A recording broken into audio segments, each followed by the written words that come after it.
Okay, we can start. So good morning, everyone, and thank you for joining us to the fourth event of CLIMAAX Community of Practice. My name is Fulvio Bidao from the Euro-Mediterranean Center on Climate Change, and today I'll be moderating this webinar that is dedicated to engaging citizens and stakeholders in climate risk assessment and adaptation. Here with me, my colleagues Gloria Mozzi and Majid Niaksar, who will be supporting this event. So before we start, a few housekeeping rules. Please note that this meeting is being recorded. You don't have the chance to open your mic or the camera, but you are encouraged to, let's say, post your questions and comments throughout the webinar using the Q&A box that is at the bottom of the Zoom screen. So don't be shy. We will try to collect all the comments and questions and address them or via the chat or directly during the panel discussion. This recording will be available later on in our YouTube dedicated channel as usual, so don't worry if you miss something, you will be able to catch up later on. So this is our agenda for today. We'll begin with a presentation by Gloria Salmoral from iCatalyst, which is part of the delivery team in the mission implementation platform, MIP4Adapt. And Gloria will set the scene by introducing key resources for stakeholder and citizen engagement in climate adaptation, drawing from the experience, but also the support activities from MIP4Adapt for EU regions and local authorities. Next, we will hear from 4 practitioners, experts from climate adaptation projects that will share and discuss with us their insights and experiences on the ground and best practices related to stakeholder and citizen engagement. First, we will have Federico Aili from the Resilient Cities Network and the Resilience Project that will present key learnings from EU mission on adaptation projects. Then we will move to Rodica Tomoseo from the Regional Environmental Protection Agency of Emilia-Romagna in Italy that will discuss the stakeholder engagement experience in the Tarsent project. And we'll follow with Françoise Jost from the European Citizen Science Association that will share the experiences and best practices from stakeholder and citizen engagement in Dresden as part of the Adaptation Agora project. And finally, we will have Matilda Englund from the Stockholm Environment Institute that will present the engagement experiences and best practice from Malmö, also from the Adaptation Agora project. So after this short pitch presentation, we'll move into an interactive panel discussion with them to dive deeper into these experiences. And a quick reminder to our audience, you can use the Q&A box at the bottom of your Zoom screen, submit your questions to our panelists, and we'll do our best to address them during the discussion. So before we dive in, I'd like to take a moment to remind you that CLIMAAX Community of Practice is designed as a collaborative space for knowledge exchange, mutual learning, and peer support among practitioners that are interested in or are working in the fields of climate risk assessment and adaptation. And to support these processes, we are organizing a variety of events and activities that are tailored to the diversity of needs and interests of our members. And we are trying somehow to address both the technical and the social dimensions of climate risk assessment and adaptation. So we truly value your inputs, feedback, and requests, and we continuously try to integrate them into our planning of activities to ensure alignment with your priorities and needs. And today's webinar is a direct response to those inputs and requests for guidance or support on citizen and stakeholder engagement, because our goal here is to highlight key resources, best practices, and guidance that can inspire and support your work in these fields. So we can start with our first speaker, Gloria Salmoral, who will be introducing key resources for stakeholders and citizen engagement in climate adaptation. As already said, Gloria works at iCatalyst, that is a consultancy specialized in climate change knowledge brokerage and with a strong focus on sustainable development and climate change adaptation. iCatalyst is part of the delivery team in the mission implementation platform MIP for Adapt to stimulate citizen and stakeholder engagement in climate adaptation for EU regions and local authorities. So first of all, Gloria, thank you for joining us today, and the floor is yours. I will stop sharing my screen and you can go ahead. Thank you, Fulvio. Yeah, I will start sharing my screen. Just a second. Can you see it? Yeah, can you put it in presentation mode, please? Ahora no, it's not in presentation mode. Okay. Let me see what I've done differently.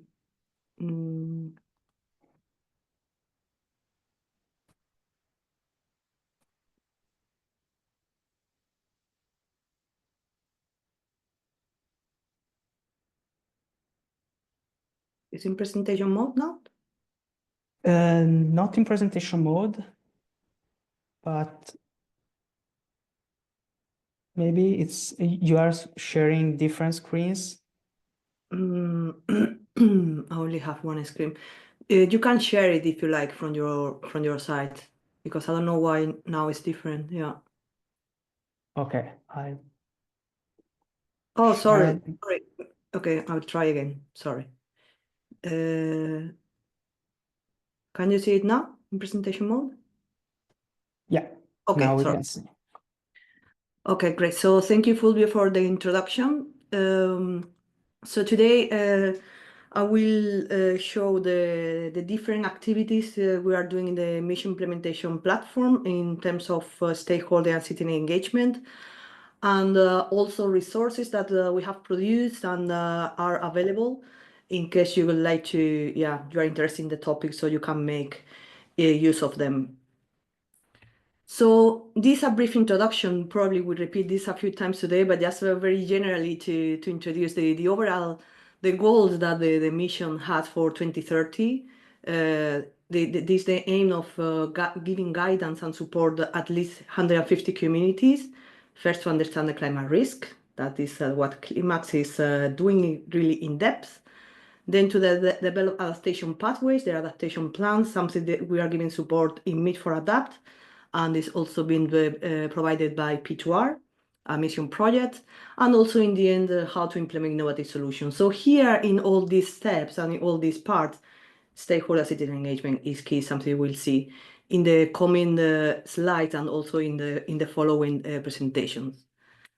Also to give an overall view of how in the mission adaptation is frame of how we see it is Meet for Adapt mission implementation plan is more like an umbrella, a coordination platform of what the mission is doing. So we are supporting them to include data, guidance, tools in the mission portal. We also have our community of practice who aim to include both the regional local authorities and also the researchers, the different projects. We have also our technical assistant for the region themselves.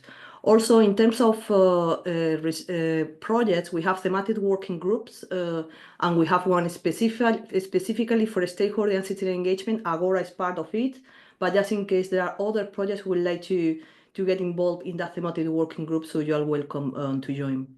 And then we have a specific mission-funded projects such as P2R, Climate Resilience, who are actually today here. And mission-related projects are those who are not funded by the mission itself, but by European programs, but are relevant to the topic. So these are the four main activities we are doing about the stakeholder citizen engagement in the mission implementation platform. In that QR code, it will direct you to the mission portal where we have all the information, so you can see the four sections. So I will start presenting the do-it-yourself manual that we have created and we have been updating it. Also to introduce the training program that we started last year, and this year we are continuing with different webinars. The technical assistant with example of how we work, how we give the advice and the support of the technical assistant for stakeholder and citizen engagement. And finally, the support we are giving for the organization of particularly here community level events that we are interested with citizens, how to reach those citizens. So here we have the Rust, the adaptation cycle that probably most of you are familiar with it. So what we see in our work, are particularly in the manual that I will present later, is how actually to engage the stakeholder and citizen at each step of the Rust. Initially, what we recommend is to start the designing planning your engagement and communication strategy. You can do that from the beginning, but at each step of the Rust, you will need to adapt on how you engage and why, and which activities. This is the manual that you can download from the mission portal. So we have two versions. The first one was produced at the end of 2023, and it distinguished between the activities or tools to be used with the stakeholders and others that are recommended for citizen engagement. And at each step of the Rust, so you have a summary of how those tools works. And the latest update we did is complementary to the other one, and it provides additional activities at each step of the Rust, and also it includes experiences from different projects and regional local authorities. So for us, what we recommend in your manual is to start with this engagement and communication strategy in climate adaptation. This is something that is not very usual. At least this is what we are seeing in the technical assistant. There are engagement activities, but there is not really a strategy or a plan behind on how to do those strategies. And it's something that they really need. It's a process. It's not one-time activity. It's something that should be planned and think about. So in this engagement, in this strategy, you start just identifying which are your stakeholders, what are the roles, the responsibilities, and you have different tools to do this, such as stakeholder mapping, or you could make use of the RACI matrix. And here, what is also key is to know who is your community, who is your region, who will be your target audience, because this will make all the type of activities you carry out, more importantly, how you ensure effective communication with the stakeholders, and also on how to reach the citizens. In the end, all the work that you are doing with this strategy is to build a long-term relationship with the thing, so it's sustainable on time. Something that is of value as well, for more from this perspective of the regional local authorities, and that we are seeing in the technical assistant as well, is how to showcase to the work all the effort they are doing to other regions or to their citizens to give value to the work they are doing, and also to inspire others, and also to learn from others. This is something that also we give the space in implementation platform for those regional local authority to engage together, something you also do as well in the CLIMAAX project.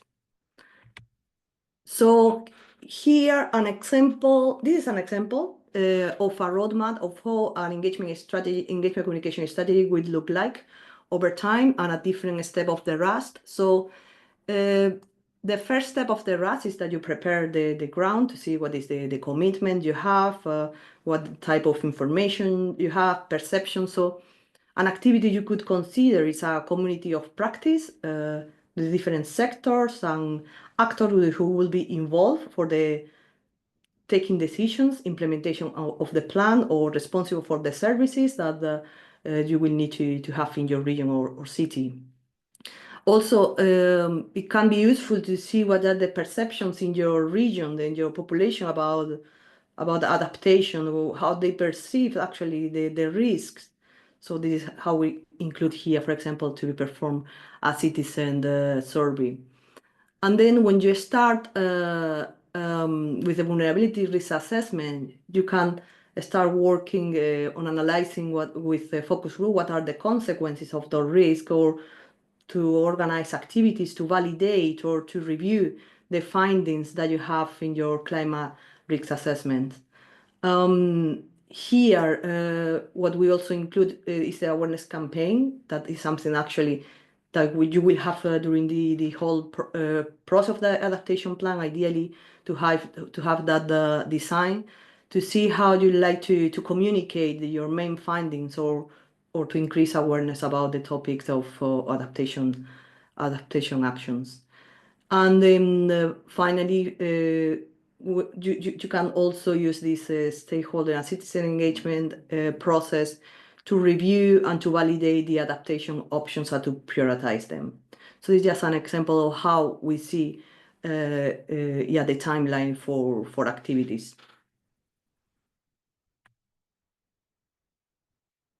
Second. Yeah. This is related to on how you engage and how communicate to the type of the audience or your target group and what you like to achieve from them. So it can be that you are in a position that you just want to communicate them about the main risk in your area or the main implementation actions that the regional local authority will do, because you don't want to overwhelm those with a lot of information. So it should be quite direct and easy to understand. So you just want to communicate. Or you might be in a position that you are seeing that there is a specific sector or organization that are not really engaged, are not really interested in the process, but you need those, so you need to think about how to engage them. And something that is you can see that is very relevant this process is how indeed you are connecting the different organizations, the stakeholders in the process, so they really get to know each other, and there is you build trust in the process.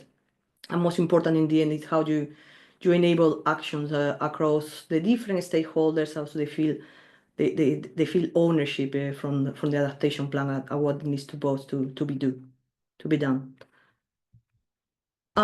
This is something that we also produce. This is a complementary material from the manual. These are thematic flyers from 4 different topics. I show you here creative engagement, a flyer with different activities that would recommend that you could do.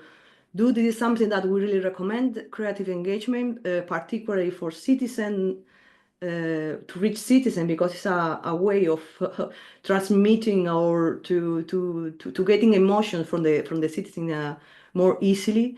We have examples that we will show later, with such as climate festival. These are becoming more and more relevant, and you can also see the climate pact and the ambassadors, the work they are doing, the activities with the climate walk, storytelling. So this is becoming more and more relevant, this type of creative engagement.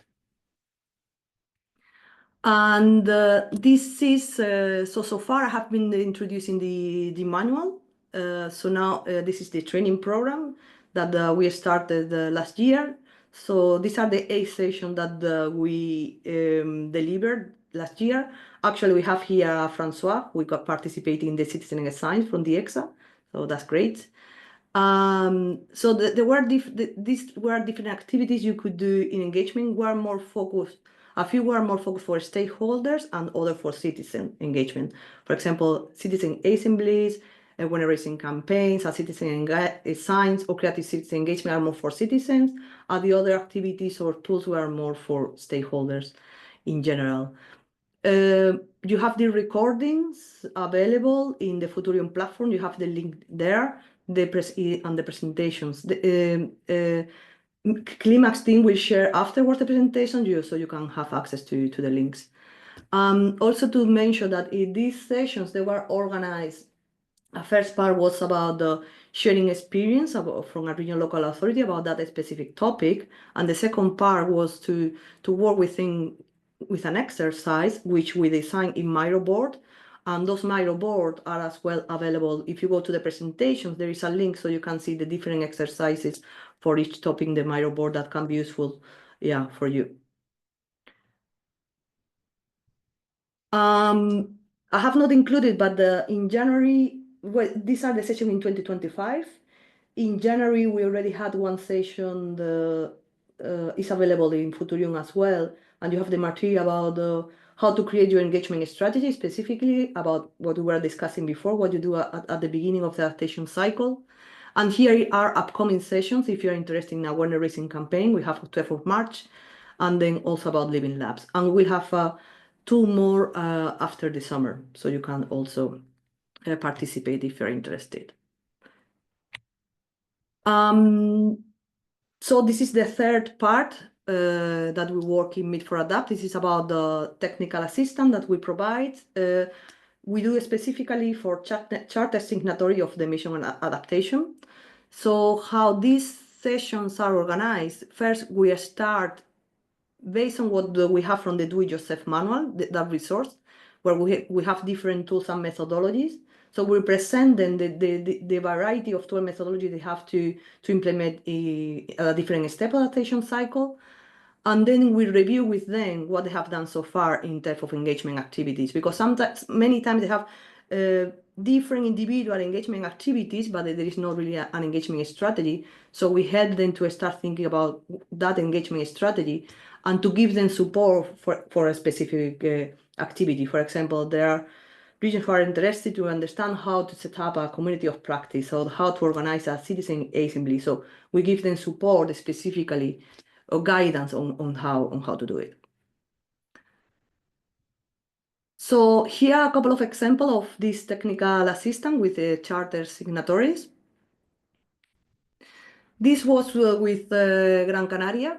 In Gran Canaria, they wanted to organize a workshop with the Commission on Climate Change Adaptation from that island. So the technical assistant started just reviewing what they have in the adaptation plan, the different adaptation measures, but they wanted to prioritize those measures. So they wanted to make use of the knowledge from the Commission, because the Commission is made up of the different departments from the government. So we give them support of how to identify, who to invite, how to organize the agenda, and particularly how to do the exercise for reviewing the adaptation action and prioritize them. These are activities that in there are useful for them because it gives them the increased capacity for upcoming session or workshop, so they can do them themselves. So we had very good feedback from this type of support. And this is for Portugal.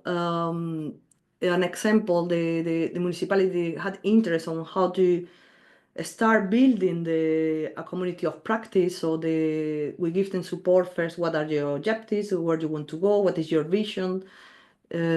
Start stakeholder mapping, who you will have to involve and their roles, and also to decide how it would work actually in terms of governance, that community of practice.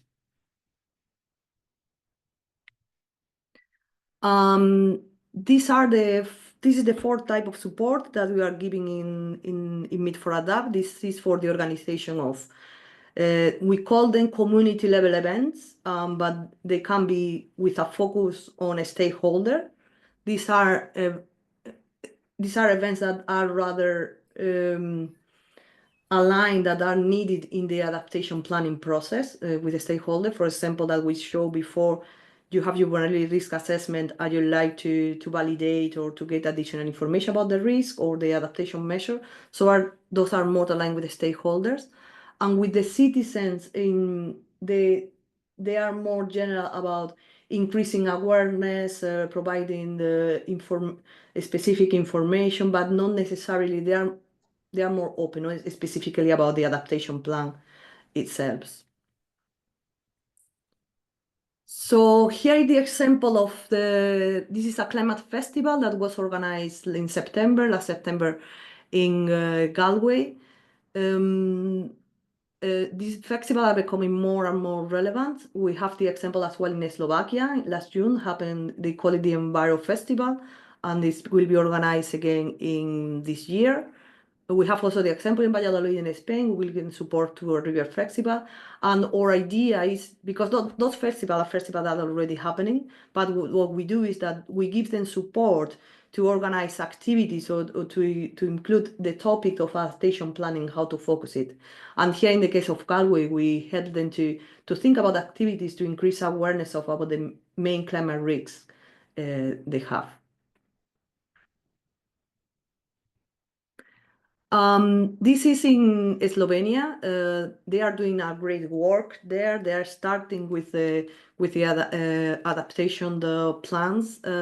So this is the example on how to validate or how to review the adaptation strategy. So they prepared this expert workshop with different stakeholders to review the adaptation measures and to provide recommendations. And in the end, this is a process that is also generating a group of experts in adaptation that is really of value for the country. We are collaborating with the Climate Pact. We have done it for the training program that I showed before, but also for the citizen events. This is relevant because the Climate Pact, they have the Climate Pact ambassadors, and those are activists and experts who works at the local level. So they really are on the ground, on the reality of what's happening. In our case, in the mission implementation platform, we work more with regions and local authorities. So for us, sometimes it's difficult to reach the citizens. So this is why we make the link to the collaboration with the Climate Pact. In this example was a meeting, a workshop with Climate Pact ambassadors and the government of Valencia to understand and to discuss about the role of the youth in adaptations, in adaptation cycle, adaptation actions. There is the recording of the interview with very interesting questions and the responses from the ambassadors, but it's in Spanish. But if you're interested, you have as well the link there. And this is another example of collaboration with the Climate Pact. It was in a conference, and we have a climate ambassador from different cities, and they displaying us the different activities they are carrying out. And we also recorded interviews who are available in the web of the conference if you'd like to watch them. And this is another type of activity that was organized by Vilafranca de Xira in Portugal. They prepared a citizen assembly because they wanted to explore and to discuss about extreme heat in cities. So this was a process where they started learning from experts. They co-created recommendations and measures, and then finally they deliberated and made a proposal for the municipality. I'd like to finish with this slide. This is an opportunity we have now open. This is to give support to citizen events. I don't know if we have regional local authorities in the call, but maybe this is of interest to you. So you need to be a charter signatory or to be a municipality or region with projects from European funds. So if you're interested, you have the information here and you can apply. You will receive support, up to 5 days support from a local consultant to organize the event. And this is from my side. I don't know how was the time. Hope it's okay. Yeah, that's perfect. I think the timing is perfect. Thank you very much, Gloria. I liked very much your presentation, which provided an overview of the different types of activities, resources that you are somehow developing to support regional and local authorities. I like very much that you stress the point that having a careful strategy in place, linking different on-off events as well, is relevant, targeting different goals and steps in the adaptation cycle. So it's something that should be insightful for everyone here. So I like to remind everyone that you can submit your question to Gloria using the Q&A box if you have some curiosity about the resources or also the support activities, please do so. So now I think we can move on to the next part of this webinar. Let me share the screen for a moment.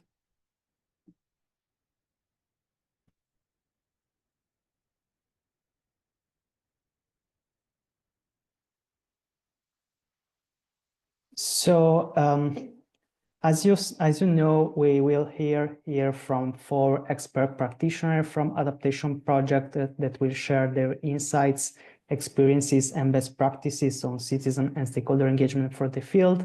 And let me introduce our speakers. So we have first Federico Haili. He's an urban planner and programs and grant manager at the Resilient Cities Network. He holds a degree in geography as well as in urban planning and a master in urban management and development.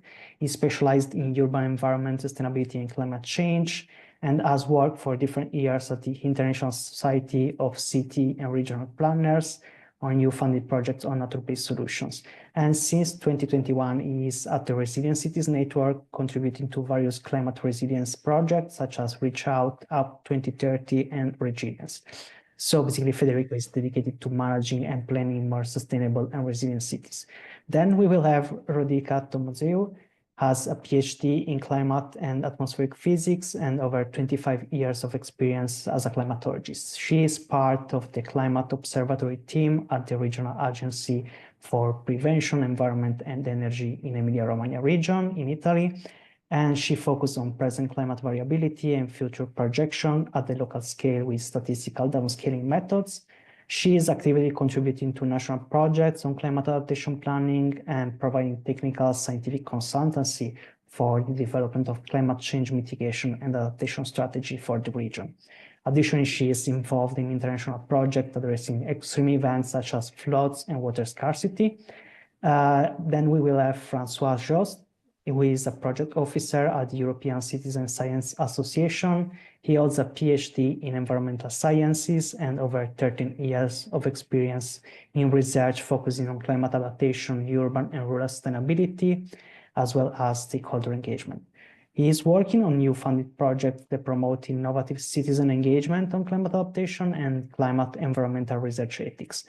Then we will have our final speaker, Matilda Englund, is a transdisciplinary researcher exploring the intersection of climate change adaptation, knowledge co-production, and epistemic injustice. She is a PhD student at the Stockholm Environment Institute and Linköping University, where she is exploring power and politics in knowledge co-production for climate change adaptation. So thank you all for joining us today. I think we can move on with Federico's speech presentation. So Federico, the floor is yours. Thank you for being with us today. I'll stop screen sharing right now.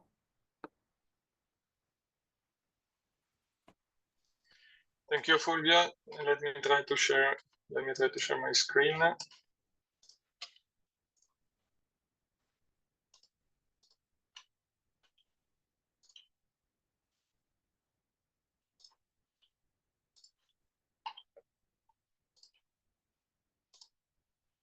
Can you see it? And let me know if there are any issues in case you don't hear me properly. Thank you very much for inviting me. My name is Federico Haili, and I work for Resilient Cities Network, and I'm also involved in the Resilience project. And today I will present a few insights from on engagement from Resilience, but also from the cluster of projects that collaborate and work together with Resilience in developing adaptation pathways for regions in Europe. I think after Gloria's presentation, I don't need to add much on the first slide. So it's clear that the mission is somehow providing guidance and support in understanding climate risk and in promoting adaptation at the regional level.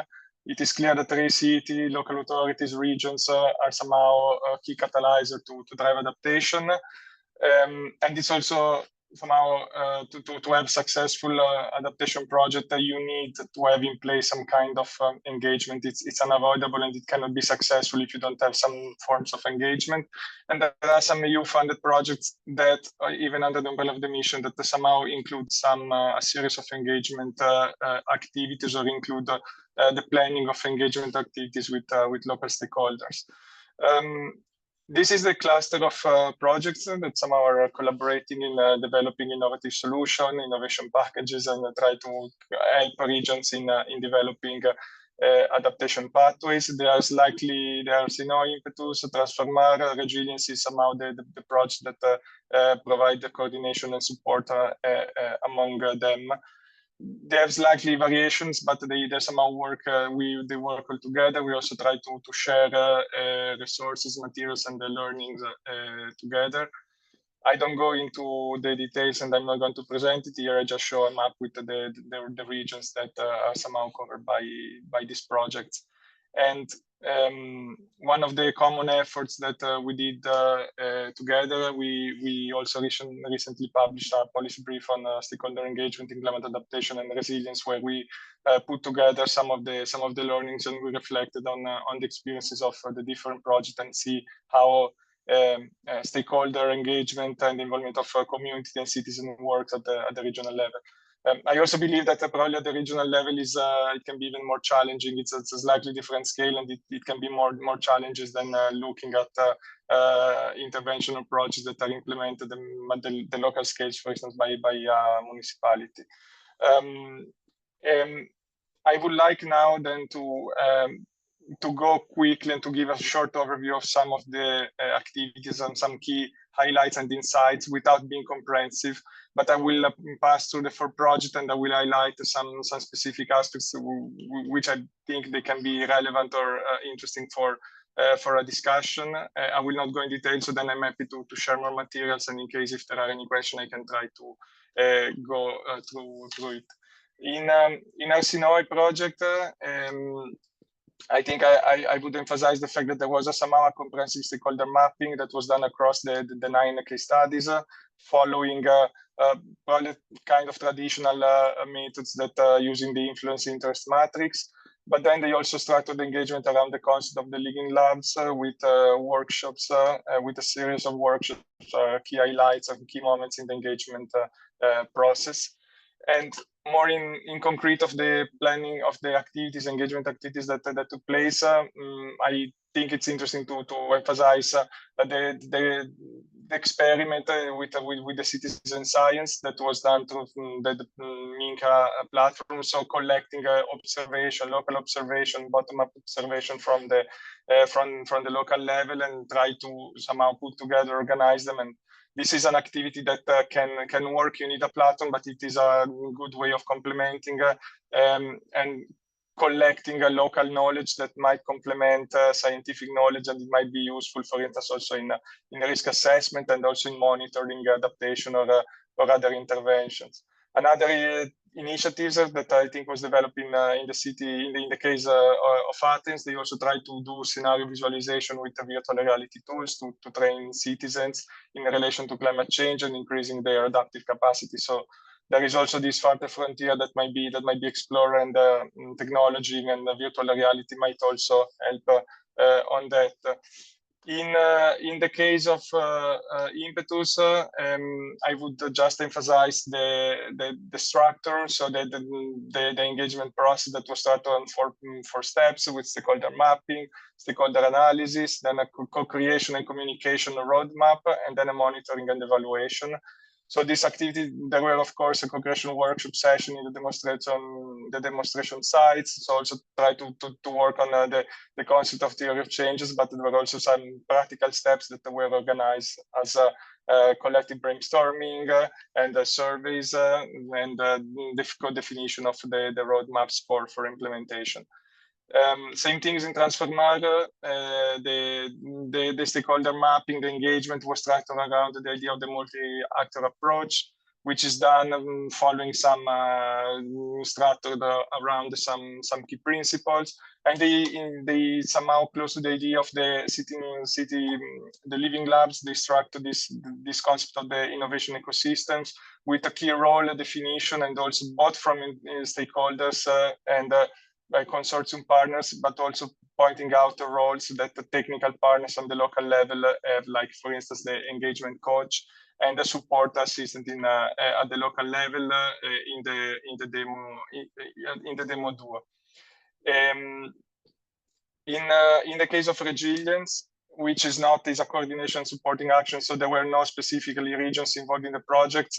There were anyway some activities done to engage and to empower citizens. And they went in two directions. On the one hand, supporting the regional government somehow with promoting tools and solutions to engage citizens in climate adaptation. And on the other hand, try to do some activities to increase overall so-called literacy of citizens through somehow engaging tools.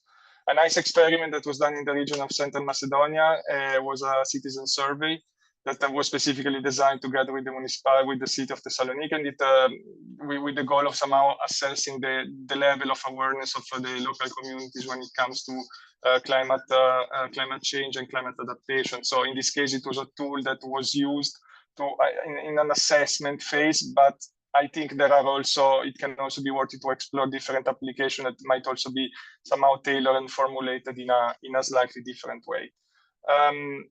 I don't go further in detail. So to close, I just highlight some recommendation or somehow reflection that came out. Some of them are also included in the learning in the recommendation in the policy brief. The first point is, as Gloria clearly demonstrated, I think we do not need to reinvent the wheel or create new tools, but somehow there is knowledge, there are resources, there are method approach more or less consolidated, and it's a matter of understand, take them, maybe combine them together and see what works at the local level. A challenge which I think remains is, of course, especially after the European project is concluded, how we continue, how the engagement can be maintained in the longer run. There is not a unique answer or perfect answer for that. I believe that somehow promoting institutionalization, so somehow make it this engagement activity a practice, an habit, can somehow help. And in parallel, also looking for synergies and avoiding duplication or engagement activities with multiple projects in parallel. So having somehow some synergies can also help in creating stronger mandate and create a more clear perspective on where the local authorities is going. And last point, I also think that the European projects somehow can be very good in providing support, overview, guidance on how the engagement activity should take place, but then these activities happen at the local level. So you need somehow some effort, some involvement of local partners. And in this, with this approach, I think I see the value of somehow having local knowledge brokers or liaison partners that somehow facilitate and can connect and can support the local authorities in the engagement activities planning and implementation. I think I stop here for not taking extra time, and if there are any questions, I'm happy to take. Thank you. No, thanks a lot, Federico, for bringing in these valuable insights from these 4 projects. I would say that most of your presentation is about there is no magic bullet for stakeholder engagement, but there are a lot of methods, approaches that are there and need to be tailored according to your stakeholders based on mapping analysis of their roles and also the different goals for your adaptation planning. I would say that for now I will stop because I have a lot of questions myself, but reminding everyone here that there is the Q&A box. If you have some question for Gloria, Federico, and our next speakers, don't be shy. I think we can move to our next speaker, Rodica. So thank you again for being with us, and the floor is yours while waiting for the presentation. Okay, so thank you very much for you to invite me and also to present the Climate Observatory of Emilia-Romagna region. Is the place is the institution where I'm working, and hello everybody. So today I would like to speak in the next meeting about our experience concerning the stakeholders engagement through Senaton, experience gained in the Transcend project. So, but first of all, just a brief introduction about the Transcend project. It's thank you. So Transcend stands for transformational and robust adaptation to water scarcity and climate change under deep uncertainty. Is a project in the framework of Horizon Climate program. We are in the second year of the project. The duration is 4 years, and its mission is to develop the transformational adaptation policies, so-called TAPs, to water scarcity under deep uncertainties. So we have a very important goal to achieve. The leader of the project is IMDEA Water for Spain, and the consortium is from 15 partners across the world.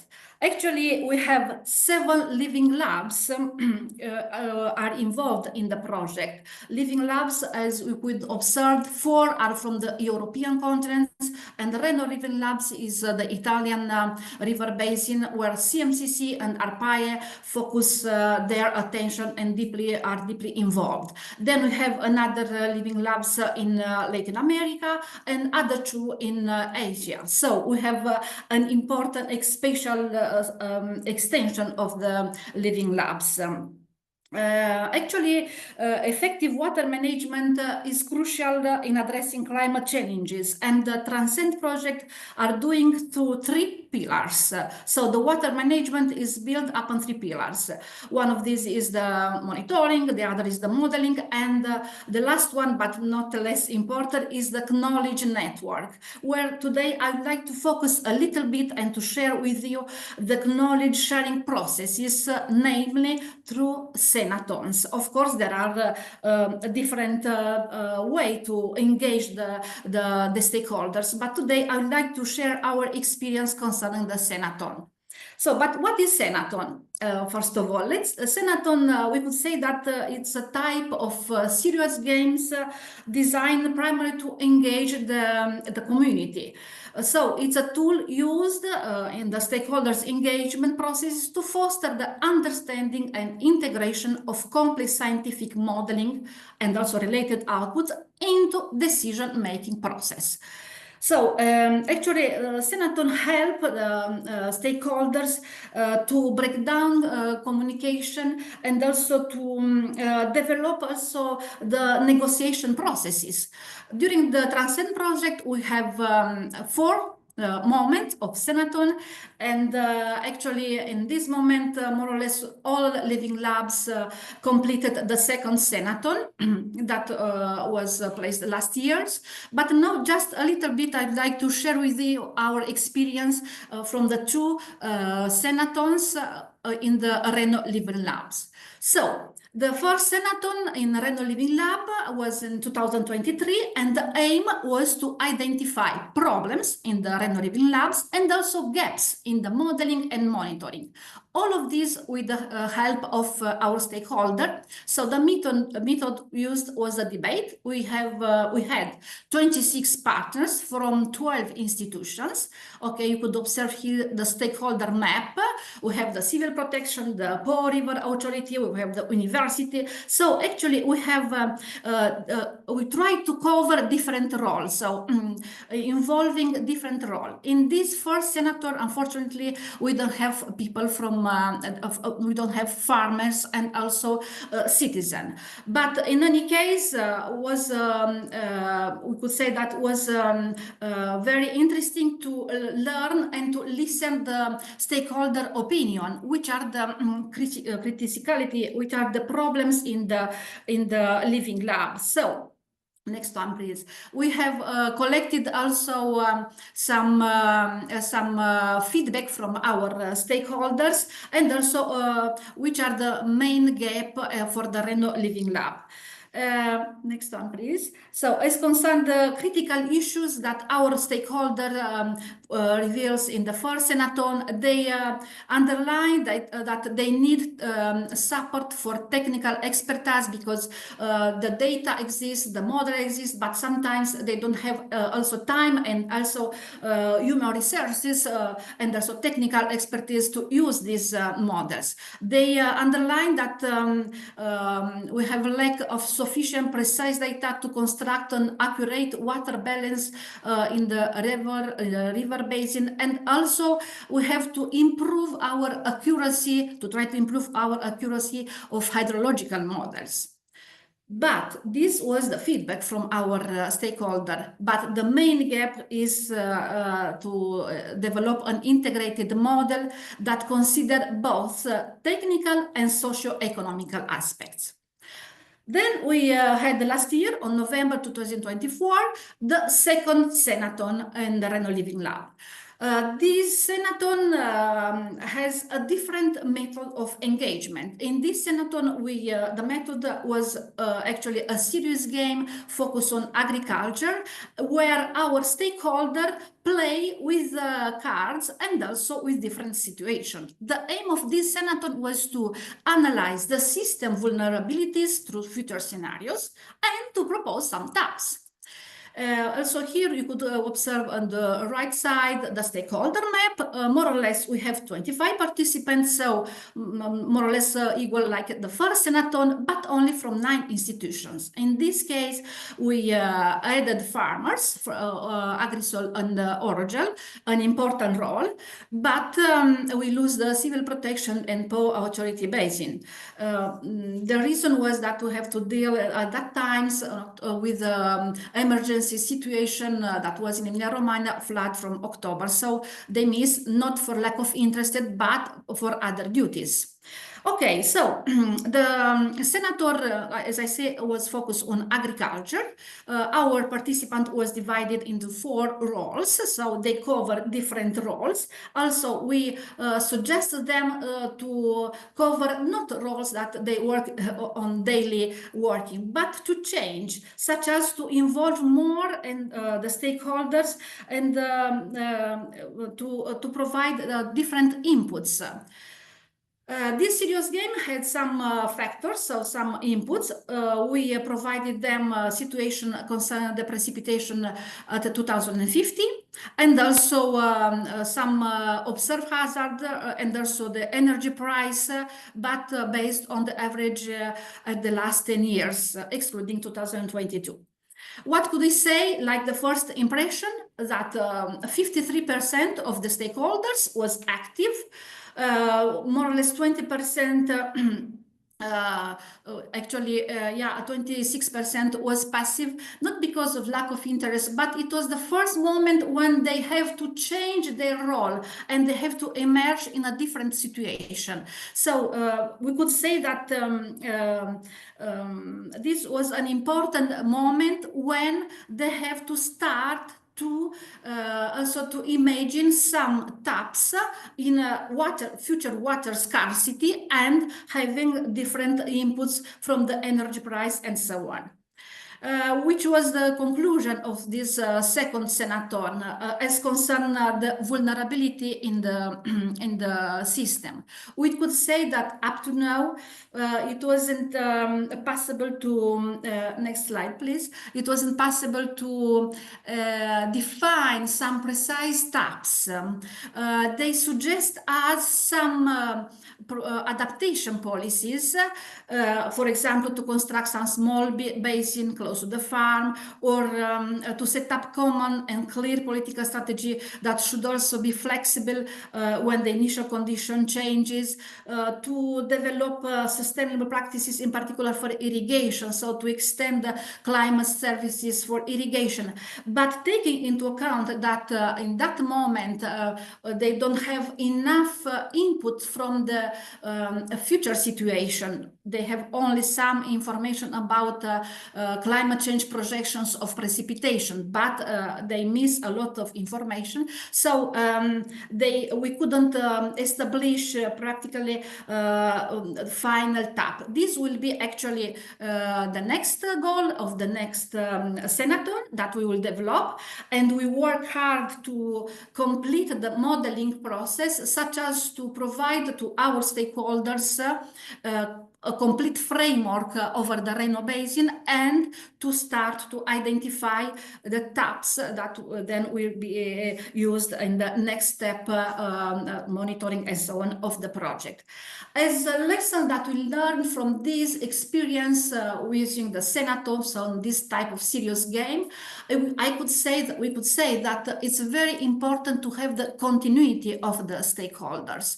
Also because they participated in the first, in the second, and the second Senaton was very important. So it's important to have their continuity and also to update them about our results. And we do this using our social media of the project. Next slide, please.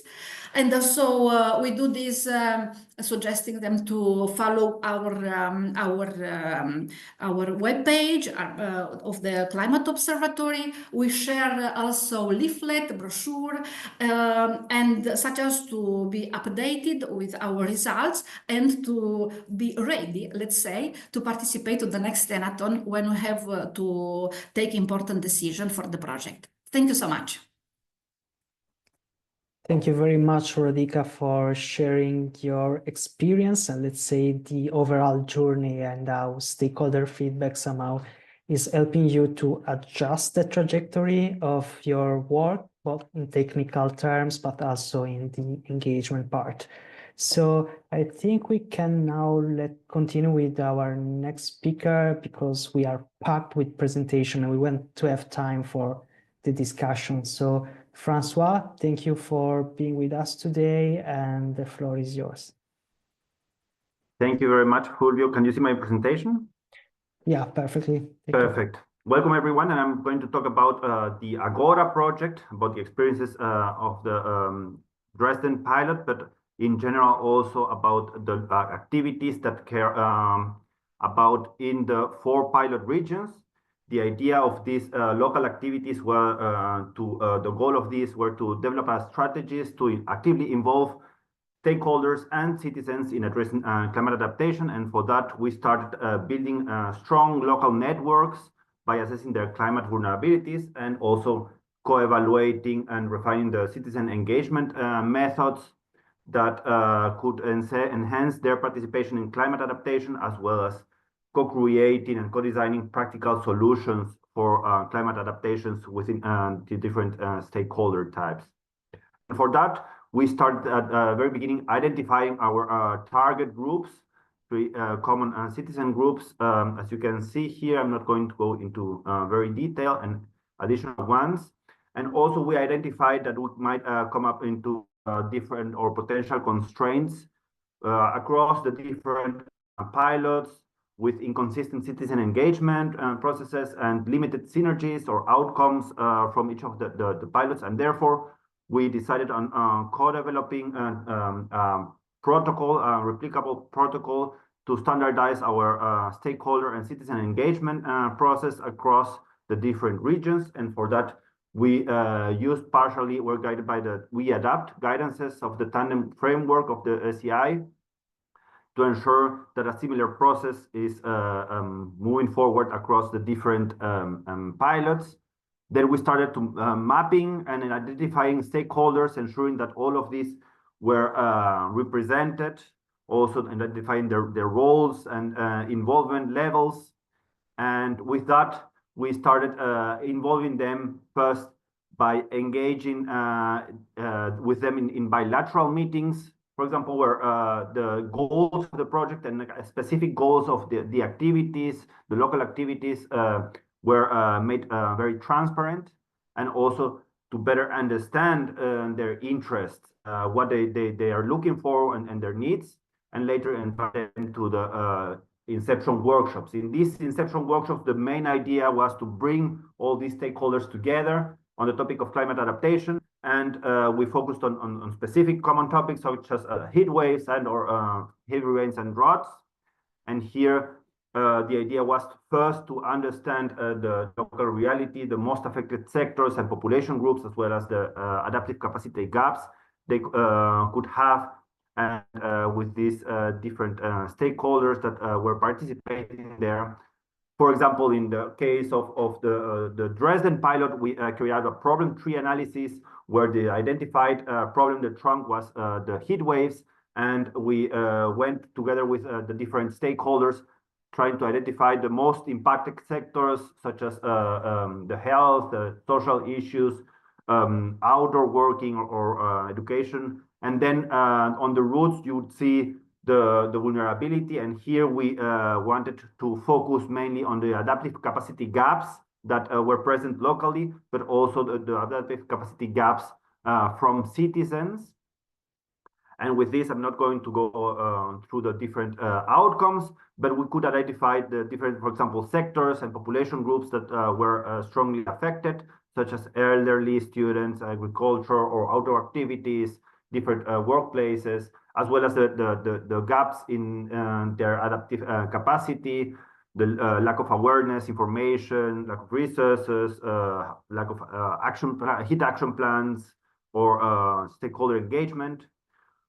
With this, we started looking at the motivation or expectation of the stakeholders at the very beginning. They were really keen on networking on this issue with other stakeholders, because they understood that these issues were not siloed in their own institutions, but it was a challenge that was interconnected, and they were also keen to learn from each other, also to collect ideas for their own institutions.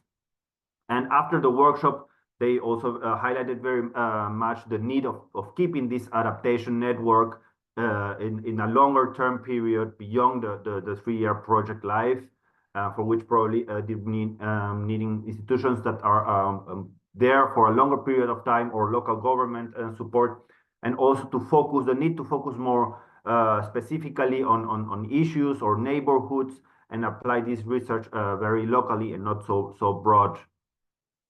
After this inception workshop, we had a better picture then of the stakeholders' priorities and interests, and with them, together with them, we had a follow-up meetings and sessions where we identified further the priority areas with urgent adaptation needs, as well as through snowball sampling, further institutions and associations that work more closely to our target groups.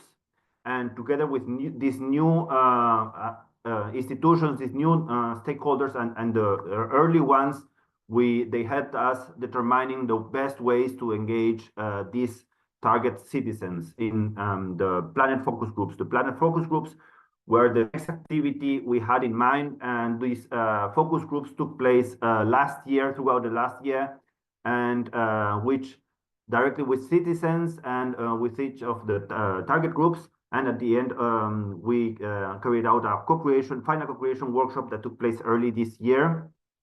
In these face-to-face focus groups, as I mentioned, it took place with citizens, and here we evaluated together, or they evaluated the ways in which they would like to be engaged in climate adaptation, some of their limitations and ways to overcome this, and their interests, as well as the potential solutions, and co-designing and co-creating innovative climate adaptation solutions.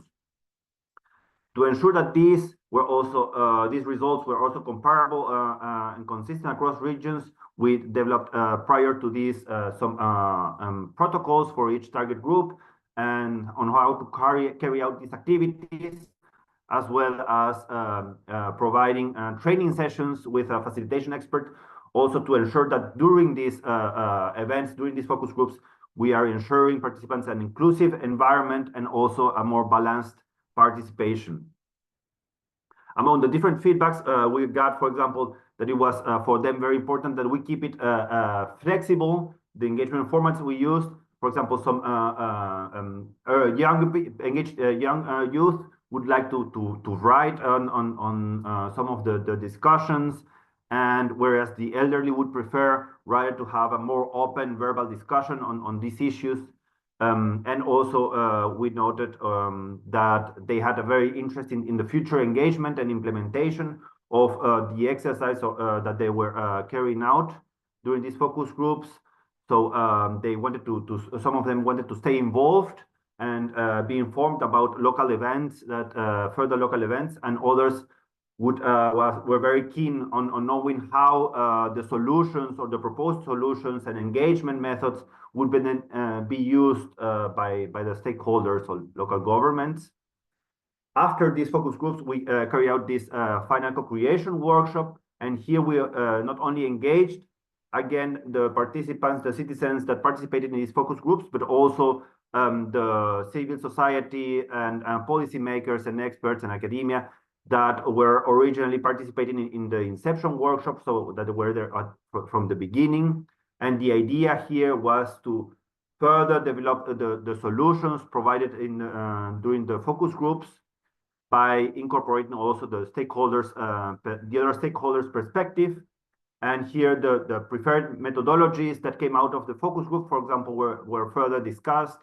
And here the participants could explore then more deeply how stakeholders can actually effectively engage citizens in implementing these solutions, so that these solutions and engagement methods also consider the practicalities of and limitations of the local resources and the local context, and also the priorities that these institutions and organizations may have.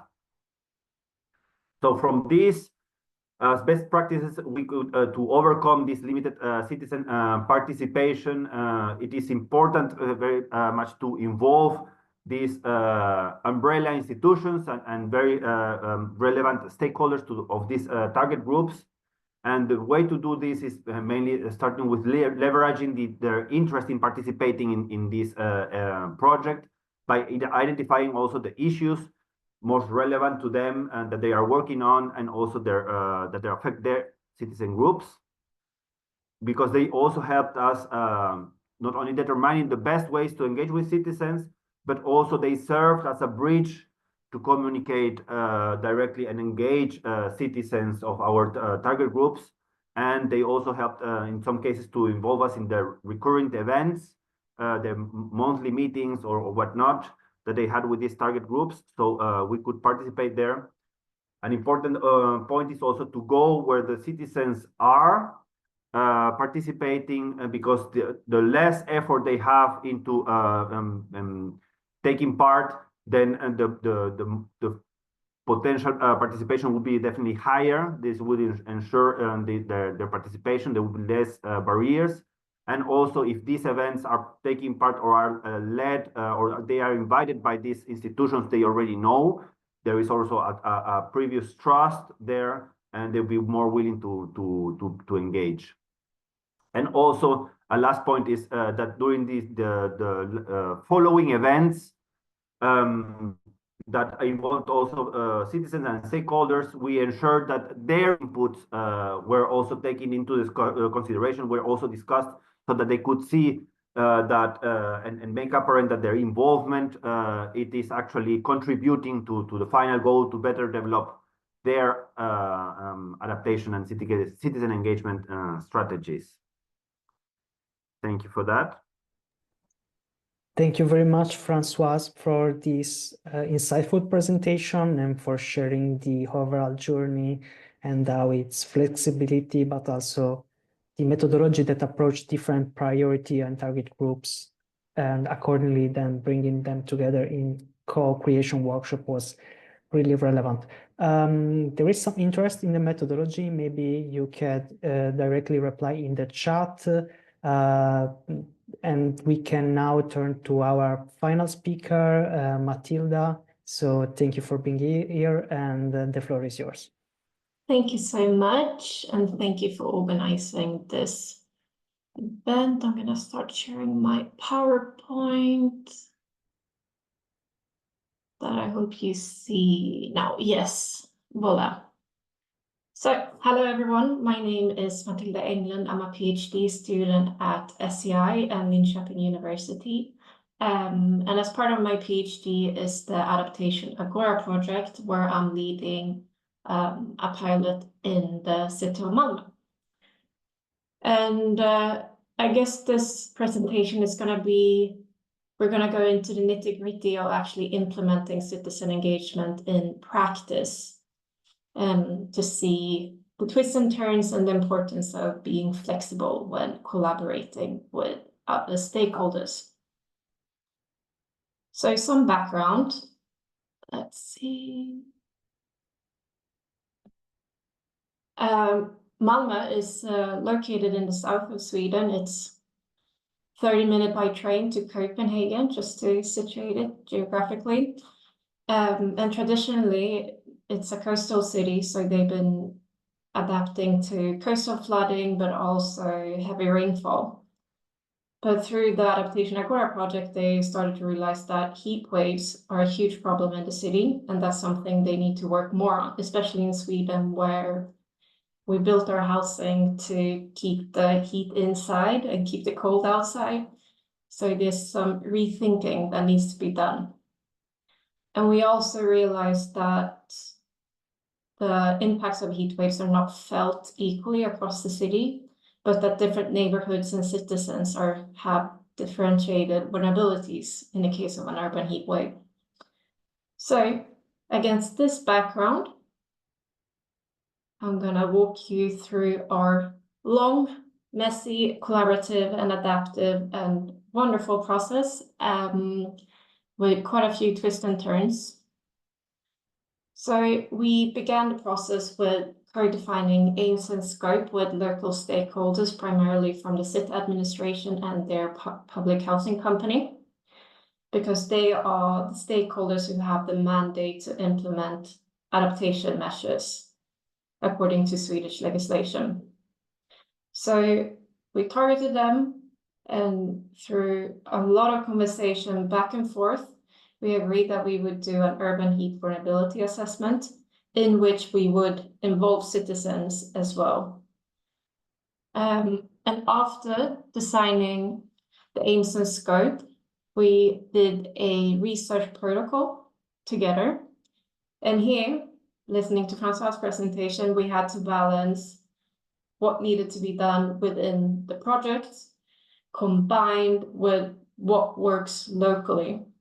So we agreed that we would do focus groups and that we would focus on a specific neighborhood in Malmö called Rosengård, where we assumed there would be high urban heat vulnerability because it's a low-income neighborhood with quite a few issues. So we assumed a lot of vulnerable people would be there and that we wanted to engage with them. So we made this long plan, a lot of field visits, a lot of online meetings, until we reached a focus group protocol and research protocol that kept both the local side happy, but also the project happy. And then we entered the field, and there you see a picture of the high-rise buildings in Rosengård. And for the first week in the field, I was shadowing staff at the public housing company working in the neighborhood. And talking to them, I quickly realized that we will not be able to do focus groups in this setting. We'll have to do focus groups somewhere else. The staff I was shadowing, they told me it's impossible to schedule meetings with the people living here. They're gonna say yes, but they're not gonna show up. Second, a lot of them don't know Swedish or English. And having a focus group discussion where people don't really speak the same language, it's a challenge, to say the least. So I had to return to the drawing board after the feedback and rethink our whole strategy. And all of this happened in dialogue with the public housing company. So what we decided was that I would get access to all their buildings in the neighborhood. So I got a key, I got a t-shirt with their logo, and that I would do a door knocking campaign instead. So last summer, me and my colleague, Sofia Karlsson, we knocked on a lot of doors in the neighborhood during 2 weeks when the weather was actually warm. So people thought heat waves was a relevant problem for them. And we targeted buildings where we knew there were high indoor temperatures and where we knew that elderly were more likely to live, since that's a vulnerable group.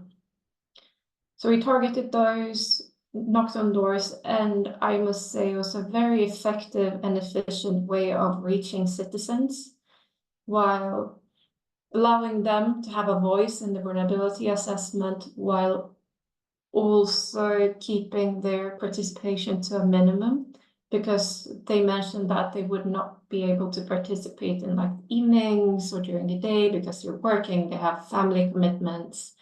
And so it's very successful and great. And it also helped us overcome the language barrier, because then you could use the Google Translate during the interview, since it was just you and another citizen, which allowed us to take more time with that citizen. And yeah, so I really recommended it. And what happened next was that me, together with the city administration, co-authored a report.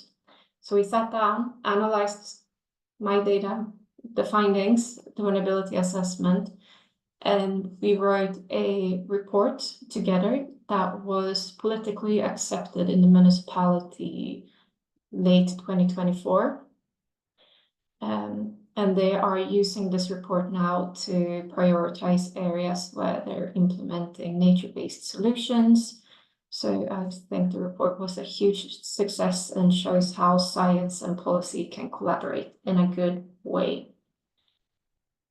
Some recommendations then for successful citizen engagement. I've touched on all of this before, but I would say the most important thing is be flexible and adapt as new insights emerge.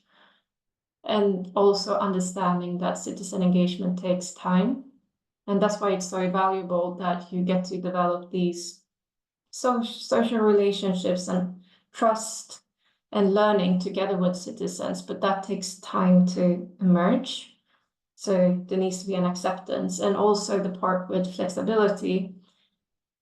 There are so many different stakeholders to keep happy in a process like this, and there's a lot of negotiation back and forth. But ultimately, I would say it's very important to be flexible to context and do what works locally. I also like to recommend that minimum effort for participating. If they want to, there should always be the option that you are allowed to participate later on if you want to, but we just want to hear your thoughts about this. And by doing that, we removed barriers related to family commitments, as I said, people being at work and so forth. So it allowed us to reach a broader group of people that could also be engaged later on if we want to deepen that collaboration, if they have that interest. And lastly, I want to give a shout out to Ludwig and Emanuel and Linnea in Malmö, who have helped me so much in orchestrating this citizen engagement process. Without them, it would not have been possible. And I think that highlights the importance of having strong local partnerships when designing citizen engagement processes, to make sure that they work locally, but also that you have access to all the citizens, and also that the areas and topics issues are relevant to their needs and their current policy processes. So with that being said, I would like to thank all of you for listening, and also thank my colleagues Åsa and Karin, who are involved in Adaptation Agora as well. And I'm happy to answer any questions later on. Thank you so much. Thank you very much, Matilda, for this insightful presentation, but also very practical on what works and not works so well. So I would say that now we can have a brief panel discussion. Unfortunately, we have limited time for this, so I will start directly from, let's say, what you already presented in some case. That is, I want to direct this question to every one of you. because before we wrap up, I'd like to ask each of you if there is one key takeaway or recommendation for practitioners and decision makers. What should we prioritize when designing stakeholder and citizen engagement strategies for climate adaptation? We talked about this, about having a clear strategy for engaging stakeholders. So what should they prioritize?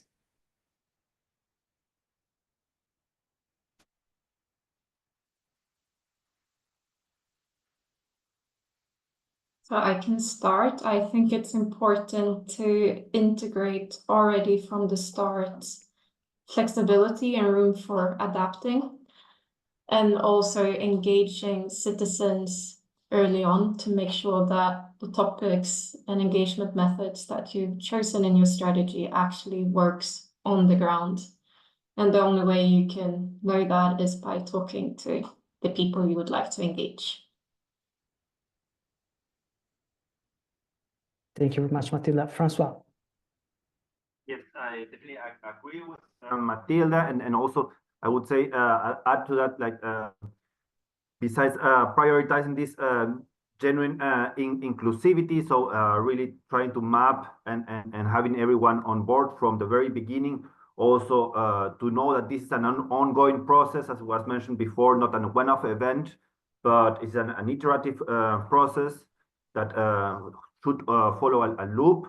They should be well also communicated from the beginning on what are the goals, what are the objectives of the activities that they are taking part, and what you can offer to them, what is what they are providing, how it is going to be used, and also to have like a continuous communication channel where they can also it's not only one way, but they can also provide feedback, and this can result that afterwards in more in measures, adaptation measures, for example, that are not only more effective at the end of the day, but are also more responsive to the local communities and local needs. Thank you very much, Francois. I think Rodica wants to add her perspective on this. Yes, thank you, Fulvio. So I agree with everything that has been said before, and I would like to add that I think that we have to be also transparent with our stakeholders, and also clear, and also to know, let's say, the relative power and influence of each stakeholders in the decision-making processes. So flexible, clear, and in the process. Thank you. That's a great point. Yeah, Gloria, please go ahead. Yeah, just to add what the others have said, and also what I included in the presentation, I think what Francois was also mentioning, it's about being the public authorities, I'm thinking here about, or the regional local authority, to be critical, to reflect, to review how they are engaging so far, the type of activities they are doing, what is the processes they already have in place, because actually they may have already quite a few in place to first to map out those, to align them, and then to decide what would be the next steps. And what also Francois mentioning is really relevant, how you engage, but as well how you communicate. So to have as well experts on communication, I think is facilitation, but also communication is it's very important. I think it was pretty clear in your presentation, having an engagement and communication strategy. So different types of activities to engage different stakeholders. And this point about the, let's say, usual suspects is very valuable, the institutional practice that is already present. I don't know, Rodica, if you have another point that you want to add, or was a previous raised hand? Was the previous one? Okay. I can jump if you want, like, just to add maybe something different of a reflection. Looking at some of the other presentation, maybe keeping a bit the narrow perspective on the European fund project under the mission, I think there is a common pattern somehow in how the engagement is structured, is that there is some attempt to do some stakeholder mapping, identification at the beginning. Then you try to have in place more or less successfully a kind of engagement roadmap, and then you try to build up this concept of living labs. Often they are called in different way, but the idea is to build up a kind of enabling and collaborative space where the various stakeholders can be together. And the highlights that are often happens under the projects are and they're also maybe financed or supported by the project, are like a co-creation workshop, co-creation activity. So this somehow works, and probably they're also easy to control. I think maybe where we need a bit more of investment is what happens in between. How we maintain the interest, how we communicate regularly with them, how to update, how we find more needs, how we revise what we discovered and we prepared before. So I think maybe this is an area, maybe not a key recommendation, but it's an area where maybe we can try to do all collectively to do a bit better, or find also more ways and more creative ways. Thank you very much, Federico. I can see some very interesting questions also in the chat, and I'm not directly calling for Matilda intervention here, as she's already replying to some of these in the chat. So I think that for now we can wrap up today's session. Unfortunately, there is not much time for further discussion, but we extend the invitation to our community to engage with us and with our panelists. We will share the recording and some presentation or more information about the project and stakeholder engagement activities. So as we wrap up today's event, I want to extend a big thank you to our speakers and panelists for their contribution and for sharing really their practical example and also the challenges and the enablers that are supporting their work, and to all of you for your active participation and engagement. Before we close, as usually, I would like to conclude by, let me share my screen for a second. I want to conclude by announcing our fixed schedule for the CLIMAAX Community of Practice events. So we are planning this session that taking place every fourth Thursday of the month at 10:30. So usual time, except before Easter, that we are planning on a different date. And our upcoming events will include communicating risk and uncertainty on March 27th, future scenarios on April 16, and also fundraising for climate risk assessment on May 22nd. So these are the next event that we are planning so far, but stay tuned for further updates for the future. And meanwhile, let's say that I conclude with a final message on how to engage in the community of practice. So we encourage you to join us for this session and continue the conversation. More details will be shared soon. But you can engage with us first with the LinkedIn group. We will put the link in the chat, and feel free to join and connect, as we will populate this with resources to promote exchanges on climate risk assessment and adaptation. And also you can join us or engage with us by taking our survey on climate risk assessment, as we are continuously refining our outcomes, the outcomes from the project for supporting regional and local authorities on climate risk assessment and adaptation planning. Finally, you can directly subscribe to our community of practice using the CLIMAAX website. Under participate section, there is a community of practice part to receive communication and updates. You have a register button, and we will collect your email address to send you information, materials, and the invitation for future activities. So I hope someone is putting the links in the chat, and I want to thank you once again for joining us today. A special thanks to our speakers, and we look forward to see you again next time. Bye now.